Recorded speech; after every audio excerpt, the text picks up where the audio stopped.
In this module, I'm going to talk about criminal justice and cybersecurity.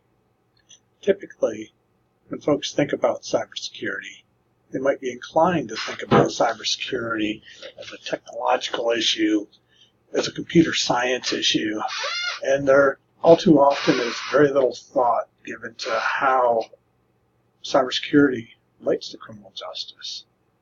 After completing this series of modules, you'll be able to discuss the way that cyber technology impacts individuals' experiences with crime and victimization. You'll see that victimization has changed because of cyber technology. And the way that individuals experience victimization has changed because of cyber technology. One of the conclusions that we'll be able to draw is that broader technological changes change the way that the criminal justice system operates and why it operates the way it does for citizens as well as victims. You'll also be able to describe the role of cybersecurity in defining definitions of appropriate and inappropriate behavior. And in particular, we'll see that these definitions of what's right and what's wrong have a foundation in technology and stem from technology. You'll also be able to describe the role of the justice system in cybercrime cases and how the police, the courts, and corrections respond to instances where cyber offenders break the law. You'll also be able to identify common types of cybercrimes and the theories that explain why individuals commit those crimes, and you'll be able to explain how the discipline of criminal justice addresses cybercrime.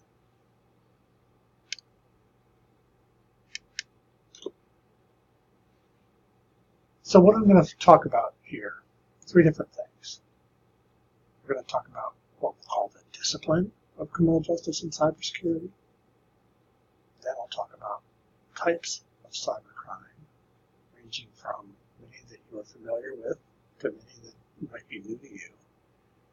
And then I'm going to talk about the criminal justice and cybercrime. Throughout this discussion, it's certainly key to remember that this criminal justice system is integrally tied to the technological system, the political system, the social system, the educational system, and other areas that are going to influence how cyber offending has evolved over time.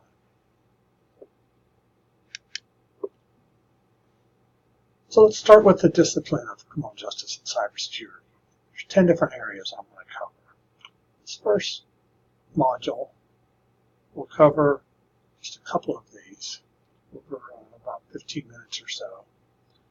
Then I'll go through some of the others in the subsequent module. But I want to start by talking about how we conceptualize cybercrime, how we explain cyber offending and victimization, how we identify appropriate guardianship activities, how criminologists measure victimization and cyber offending, how the role of criminal justice is involved in developing future employees, how criminal justice has been involved in expanding this field of digital forensics, also how we determine interventions and develop research and understand law through criminal justice. Also talk briefly how criminal justice is involved in helping academic programs to be designated as a Center of Academic Excellence by the National Security Agency. And finally, I'll talk about how criminal justice is involved in conducting interdisciplinary research. So let's get started with talking about how we conceptualize cybercrime. What is cybercrime? You could probably ask 1,000 scientists, 1,000 engineers, 1,000 criminologists, 1,000 sociologists, thousands of different types of definitions.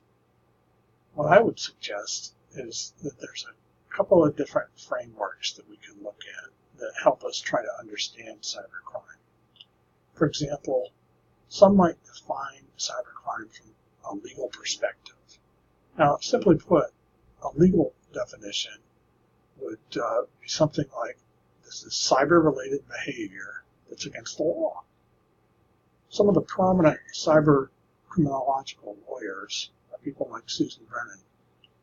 And these definitions that Brennan and others have put forth essentially look at behavior that is defined as illegal, that there's no legal defense or justification for that particular cyber behavior, and this is behavior for which offenders can be punished.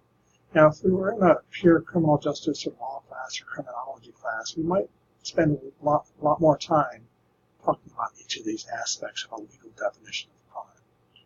But what's key here is to simply note that some people will say cybercrime is behavior which is criminally illegal, and that cyber technology is used in that behavior. Others will use what we would call as a sociological definition.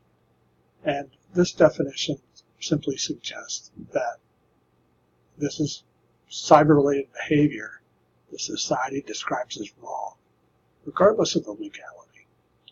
That there may be some things that people do that moves on the computer, on their iPhones, on their whichever type of technology they're using, that there may be things they're doing that may not necessarily be illegal. The police aren't going to come. Courts aren't going to get involved. People aren't going to be sentenced.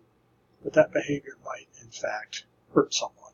And that would be our sociological definition of cybercrime. As we think about this, we can think about how many cybercrimes are actually traditional types of crimes that are simply committed differently than they were in the past. If we talked about fraud, for instance, we could talk about how fraud has evolved over time, and how fraud in the past might have been through postal fraud, telephone fraud, other types of fraud. What we see today is that many of the types of cyber crimes that are committed that are fraudulent in nature have the same patterns that other types of fraud had in the past, but they simply use technology. A similar case could be made with embezzlement. Embezzlement can be distinguished from fraud legally in the sense that fraud is when someone takes another person's money by using deception. Embezzlement is when we trust someone to hold our stuff, our money, for example, and they steal it.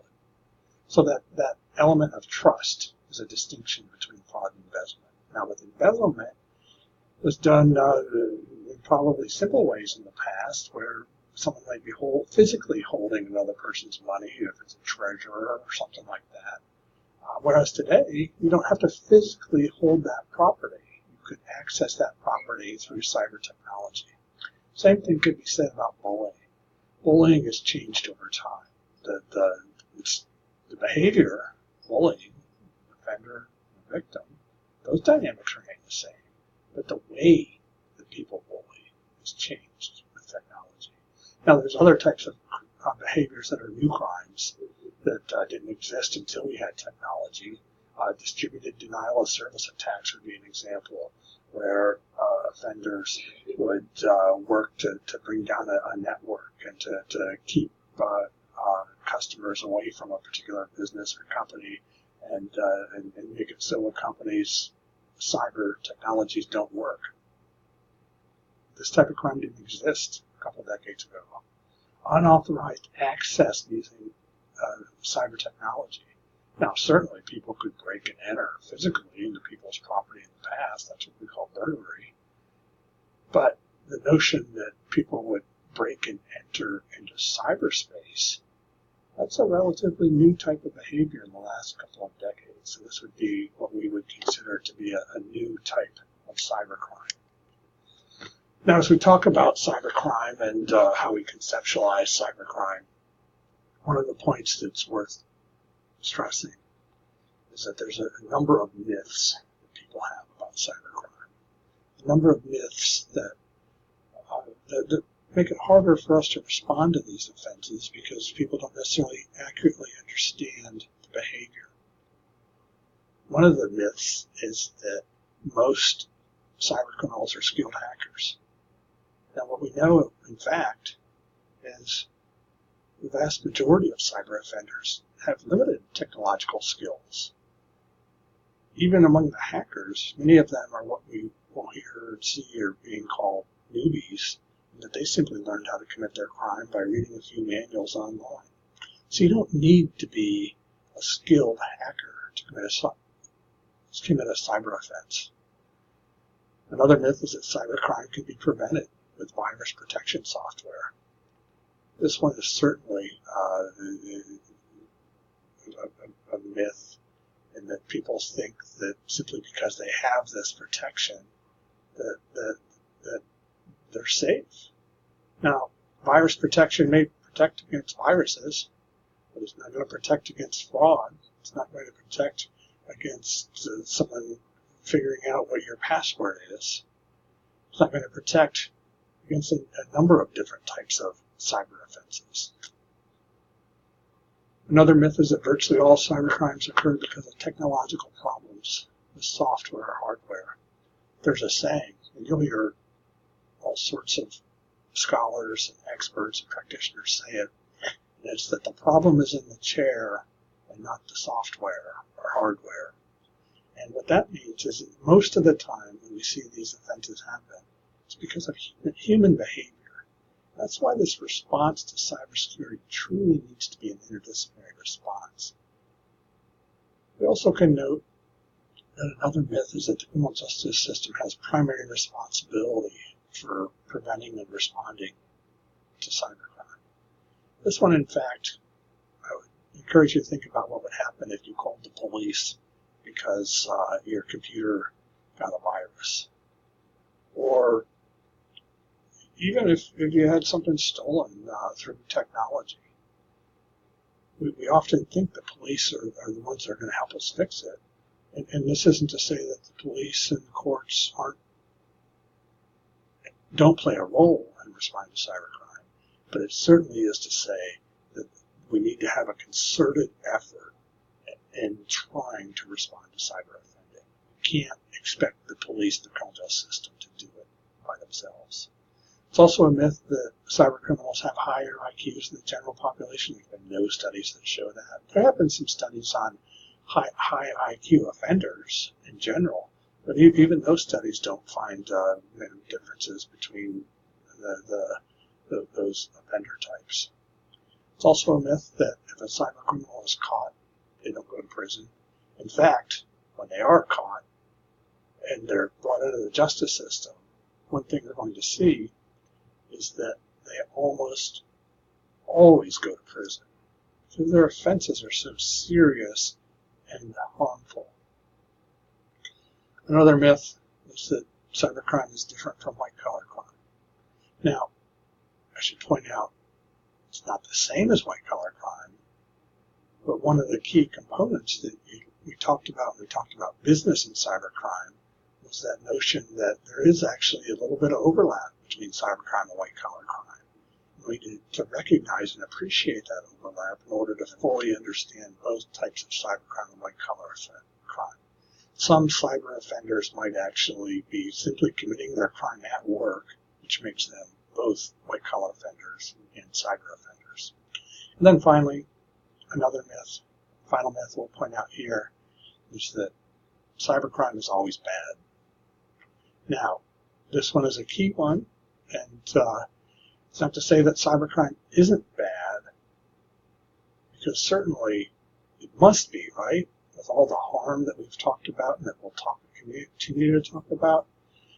But what I would suggest is that when I say that it's a myth that cybercrime is always bad, if we look at this somewhat more holistically, what we're going to find is that we actually learn an awful lot about ourselves, about our society, about our culture, about our future when we dive into this notion of cybercrime and the actual functions that cybercrime might have for us.